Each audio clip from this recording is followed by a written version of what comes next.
Governments, Chapter 1, Discussion Number 1, What is Government and Basic Definitions.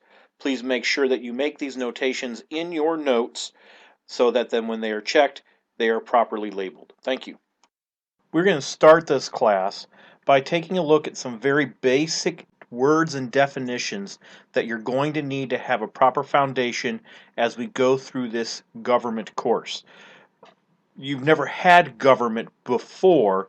You've had a lot of history, and we've seen governments acting in history, but now we're going to be getting later on in this class, specifically the American government, but we also are going to do comparisons to historical government and foreign governments as we go through here. So we're really going to need a basic vocabulary, and you're going to be getting a lot of vocabulary that you have not seen before in this course. So very basically, we got to start with the very first question. What is government? Government is the institution through which society organizes and maintains order. We've got land. How do we know that's your land? How do we know that that's not someone else's land? Now, without government and making rules and laws and all that other kind of stuff, it's essentially if you have the bigger gun, you can probably keep your land. If you don't have the bigger gun, then someone might be able to take it from you. And so government's a way that we maintain order in our society. You may have a sincere desire to punch your teacher in the face. Not recommended, but you might have the desire. However, we maintain order by having laws saying that if you decide to hit someone, you can go to jail. So that's something else that we need to consider. Organize a society, maintains order. That's what government does. Now, when a government makes a decision that affects the general population, that is referred to as public policy. Okay? Another very important term that we need to make sure that we understand is the topic of sovereignty. When you are in with a defined territory, can anyone else tell you what to do? If they can, then you don't have sovereignty. That's the very basic idea. If you live in an area and you have absolute control over that area, no one can come in and arrest you without your own permission. No one can force you to pay money. No one can make you leave. Then you have sovereignty. We're going to get a little bit more particular with that definition a little bit later in this discussion. Now, three basic ideas of government. We have the idea of legislative power. We also have executive power and judicial power.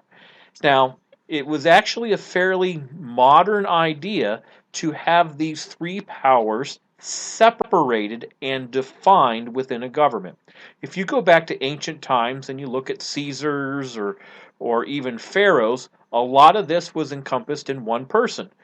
They had the legislative power to make laws. Now, Pharaoh would just go, "I thus say," poof, it was a law.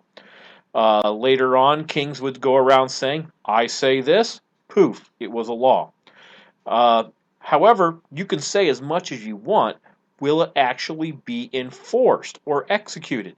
That is what we refer to as the executive power. Executive power is where someone goes around saying, "Have you followed this law?" or "Have you broken this law?" And when they investigate and they say, "You know something?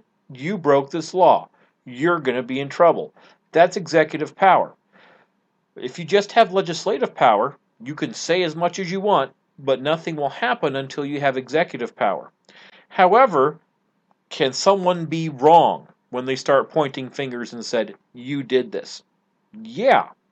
So we also have separated what's called the judicial power, where they take a look at the evidence that was gathered by the executive, and they take a look at the laws that were written by the legislative and see if the action meets the law. And if so, they say, "Congratulations, you've broken the law, and here's going to be your punishment."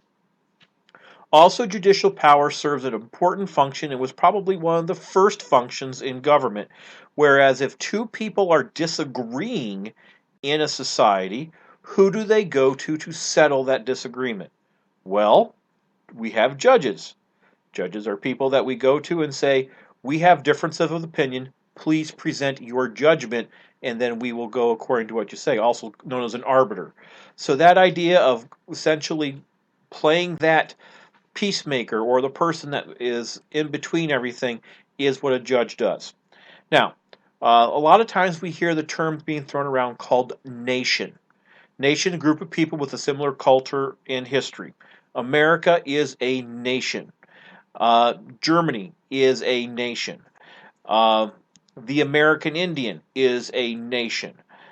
You could even say, especially has been argued by several different historians, that the African American group of people in the United States is a nation because they have a similar culture and a similar history.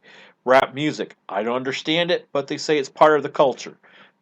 So that's what it is.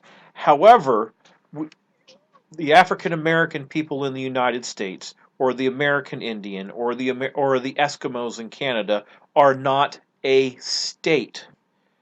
A state, specifically in government terms, means that there's a group of people living in a defined territory, organized politically, with sovereignty. Okay, we already hit that term a little bit. Population, people have to live there. Antarctica is not and cannot be a state because no one permanently lives there. Territory, known and recognized boundaries. All right, you've heard the concept of, if you're a baseball fan, Red Sox Nation. All right, a whole bunch of people all across the country who cheer for the Boston Red Sox. Is that only allow people in Massachusetts to cheer for the Boston Red Sox? No, it can be anywhere. Anywhere on planet Earth, someone can say, I am in Red Sox Nation because they cheer for the Red Sox. That's not a defined territory.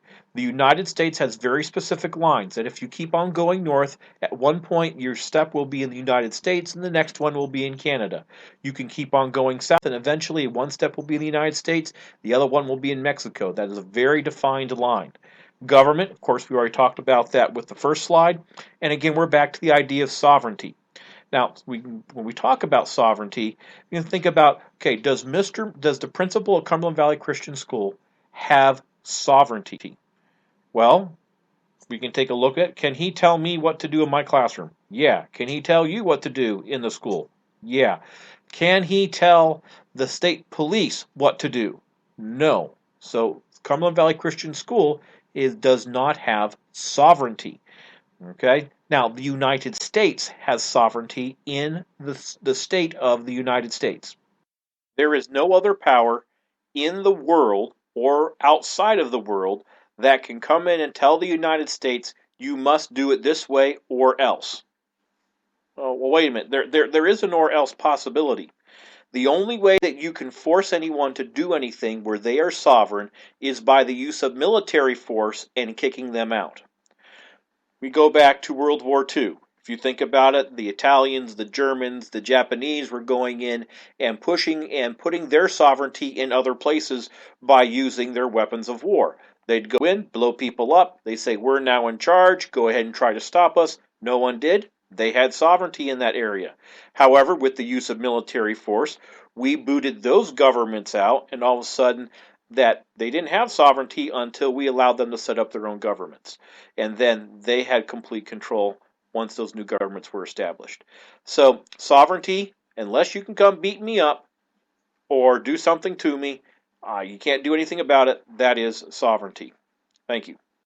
That is the end of Chapter 1's What is Government discussion. Discussion number 1. Again, please make those notations in your notes to qualify what section of notes these are. Thank you.